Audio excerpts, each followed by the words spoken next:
Success किसे कहते हैं या आज इस वीडियो में मैं आपको सिर्फ बताऊंगा नहीं बल्कि दिखाऊंगा भी। तो चलो दिखाता हूं। 1994 के आपकी अदालत के एक इंटरव्यू में शाहरुख खान को बुलाया गया। जब शाहरुख खान गैलरी से एंटर हो रहे थे तो वहां पर बैठा एक भी शख्स ना खड़ा हुआ ना तालियां बजाई। शाहरुख खान अंदर गए, सबके सामने हाथ जोड़कर अभिवादन किया और अपनी सीट पे जाके बैठ गए। तो वहां के लोग कुछ इस तरह से रिएक्ट कर रहे थे, ना जाने किसको बुला लिया हो। लेकिन 21 साल बाद साल 2015 में जब शाहरुख खान को आपकी अदालत के इंटरव्यू में दोबारा बुलाया गया तो दीवानगी का आलम कुछ अलग लेवल पे था। लोग खड़े हुए, सीटियां बजाई, तालियां बजाई और शाहरुख खान का अभिवादन किया। गाइस, इसी दिन के लिए तो हर इंसान जी तोड़ मेहनत करता है। वो कहते हैं ना, खुद ही को कर बुलंद इतना कि खुदा बंदे से खुद पूछे बता तेरी रजा क्या है। वो बचपन से ही बोलने में हकलाता था, इसलिए उसे स्कूल जाने तक में डर लगता था क्योंकि उसके स्कूल के सारे दोस्त उसे चिढ़ाया करते थे। एक दिन उसने अपने दोस्त को कहा कि वो बड़ा होकर एक्टर बनना चाहता है। इस बात पे उसके दोस्त ने रिप्लाई किया कि तू एक लाइन तो ढंग से बोल नहीं पाता, तू एक्टर कहां से बनेगा। ये बात उसके दिल को लग गई और तब उसने स्पीच थेरेपी करने की सोची और धीरे धीरे इंप्रूवमेंट भी आने लगी। इसके एक्टर बनने की बात उसके डायरेक्टर पिता को भी पता थी, लेकिन वो इस पक्ष में नहीं थे। लेकिन एक दिन पिताजी जब कहो ना प्यारे की स्क्रिप्ट लेके शाहरुख खान के पास गए तो उसने उसे करने से मना कर दिया। आनन फानन में उन्होंने अपने बेटे को लॉन्च करने की सोची और जब 2000 में कहो ना प्यारे रिलीज हुई तो यह लड़का रातों रात स्टार बन गया। Yes guys, I am talking about Asia's handsome hunk, most superb dancer and most superb actor Hrithik Roshan. Guys, difficulties हर किसी के लाइफ में आती हैं, लेकिन उसे फेस करने वाला ही सुपरस्टार बनता है। बॉलीवुड में आपके बहुत से ऐसे चहेते स्टार्स हैं जिनका रियल नेम कुछ और ही है और आप उन्हें किसी और ही नाम से जानते हैं। जैसे अमिताभ बच्चन, जिनका रियल नेम इंकलाब बच्चन है। अक्षय कुमार, जिनका रियल नेम राजीव हरिओम भाटिया है। सलमान खान, जिनका रियल नेम अब्दुल राशिद सलीम सलमान खान है। इसके अलावा रजनीकांत, जिनका रियल नेम शिवाजी राव गायकवाड़ है और टाइगर श्रॉफ, जिनका रियल नेम जय हेमंत श्रॉफ है। क्या आपको पता है कि इरफान खान की पहली हॉलीवुड फिल्म जुरासिक वर्ल्ड दुनिया की सबसे ज्यादा कमाई करने वाली फिल्मों की सूची में 6ठे स्थान पर थी, जिसने लगभग 1.67 बिलियन डॉलर्स की कमाई की थी। अब ये सक्सेस स्टोरी तो बहुत लोगों को पता है, लेकिन इसके पीछे की स्ट्रगल स्टोरी वो बहुत कम लोग जानते हैं। इरफान खान की जिंदगी में एक वक्त ऐसा भी था जब उनकी जेब में इसी सीरीज की पहली फिल्म जुरासिक पार्क को देखने तक के पैसे नहीं थे। जब वो मुंबई आए थे तो उन्होंने एसी रिपेयर मैकेनिक की तरह अपना काम शुरू किया था, लेकिन अपनी मेहनत के दम पे वो अपनी जिंदगी में ऐसे मुकाम पर पहुंच गए जहां पर जिस फिल्म को देखने के उनके पास पैसे नहीं थे, उसी सीरीज की फिल्म को उन्होंने अभिनेता के तौर पे साइन किया।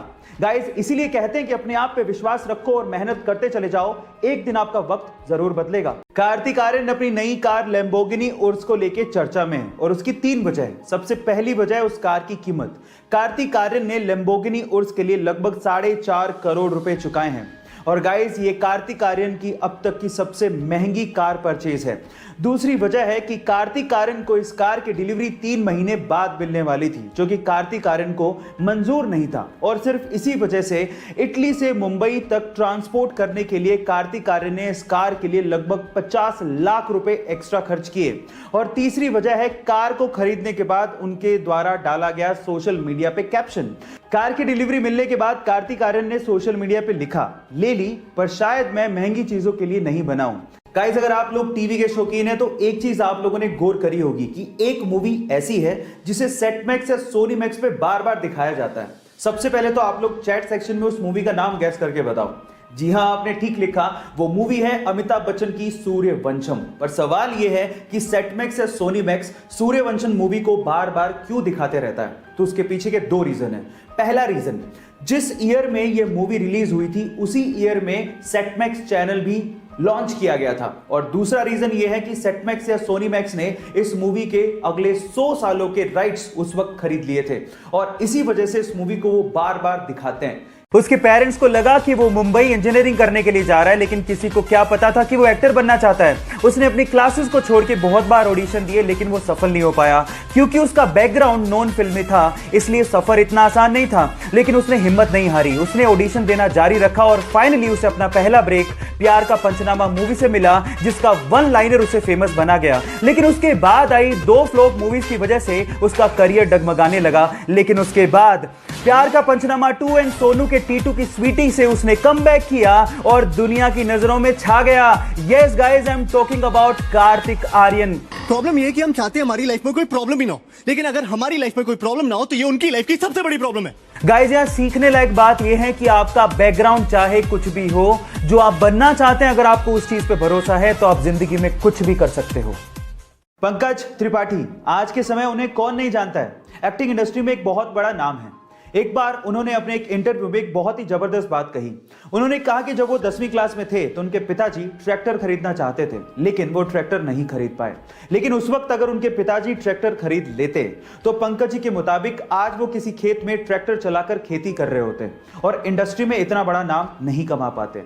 उसके बाद जो पंकज जी ने कहा वो आप लोगों को सुनना चाहिए। उन्होंने कहा कि जिंदगी में कभी कभार हमें अगर कोई चीज नहीं मिलती तो उस वक्त उसका मलाल होने लगता है, लेकिन बाद में आगे चलकर समझ में आता है कि उस वक्त जो हुआ वो ठीक ही था। इसलिए जिंदगी अगर आपको हरा रही हो तो आप समझ लीजिएगा कि आपके साथ कुछ अच्छा होने वाला है। यह घटना है आंध्र प्रदेश के चितूर गांव की, जहां पर एक पिता को अपनी चाय की दुकान कोरोना काल के चलते बंद करनी पड़ी और अपने पैतृक गांव लौटना पड़ा। वहां पर खेतों को जोतने के लिए उसकी बेटियों ने उसकी मदद करनी शुरू कर दी। जब ये वीडियो इंटरनेट पे डाला तो ये वायरल हो गया और वायरल होते हुए सोनू सूद के पास पहुंचा। तब सोनू सूद ने रिप्लाई करते हुए कहा कि ये परिवार ट्रैक्टर डिजर्व करता है और आज शाम तक इनके खेत में ट्रैक्टर मैं पहुंचा दूंगा। और वायदे के मुताबिक सोनू सूद ने उनके घर पे ट्रैक्टर पहुंचा भी दिया और उन दोनों बेटियों के पढ़ने का खर्चा खुद उठाने को कहा। सोनू सूद की दरियादिली वाकई में काबिले तारीफ है और इसकी चर्चा हर जगह पे हो रही है। आपका इसके बारे में क्या कहना है, चैट सेक्शन में लिखना मत भूलिएगा। गाइस, जहां एक और कोरोना के डर के चलते हम लोग घर बैठ गए, हमारा धंधा पानी सब बंद हो गया। अब कहीं जाके हम लोग एक नॉर्मल लाइफ जीने की कोशिश कर रहे हैं, लेकिन वो भी बहुत इत्मीनान से। वहीं दूसरी ओर अक्षय कुमार इसी कोरोना काल में एक फिल्म शुरू करते हैं और उसे खत्म करके भी आ जाते हैं। जी हां गाइस, अक्षय कुमार की फिल्म बेल बॉटम दुनिया की ऐसी पहली फिल्म बन गई है जिसकी शूटिंग कोरोना काल में ही शुरू की गई और कोरोना काल में ही इसकी शूटिंग खत्म भी कर दी गई। Oh my God! और इसके लिए अक्षय कुमार ने पूरी टीम को धन्यवाद कहा है। गाइस, है ना अमेजिंग फैक्ट? ऐसे अमेजिंग फैक्ट्स के लिए YouTube पे हमारे चैनल को सब्सक्राइब कर लीजिए और अगर आप Instagram पे देख रहे हैं तो मुझे फॉलो करना मत भूलिएगा। मिलते हैं अगली वीडियो में।